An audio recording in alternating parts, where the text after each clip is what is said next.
कोकणातील प्रत्येक अपडेट जाणून घेण्यासाठी आजच माझे कोकणच्या सोशल मीडिया प्लॅटफॉर्मला लाईक, फॉलो आणि सबस्क्राइब करा।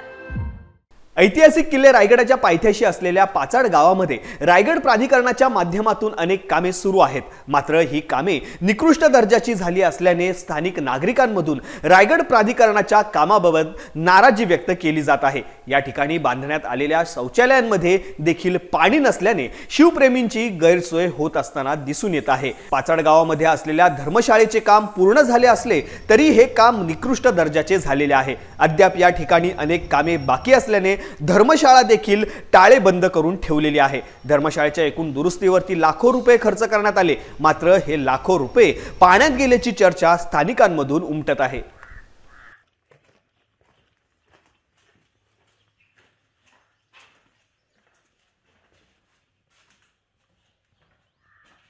पाचाडमध्ये शासनाने बांधकामं भरपूर काय केली, परंतु तिथं शौचालय बांधलंय, संडास बांधलंय, मुताऱ्या बांधल्यात, परंतु पाण्याची कुठल्याही प्रकारची सोय नाही।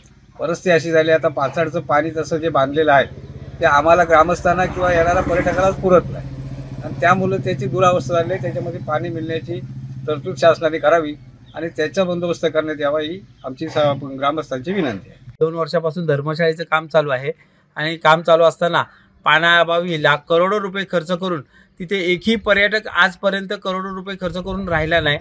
तिथे पाणीच नाही। मुळात म्हणजे पाण्याचा प्रश्न जो मूलभूत सुविधांमध्ये येतो, पर्यटकांना पाणी नसेल, टॉयलेट बाथरूम बांधलेत, लाखोनी रुपये खर्च केलाय, पण त्याच्यामध्ये टॉयलेट बाथरूमला पाणीच नाही, ते लोक जाणार कुठे? की एवढा खर्च करूनही निष्फळ आहे, काही काम नाही त्याचं।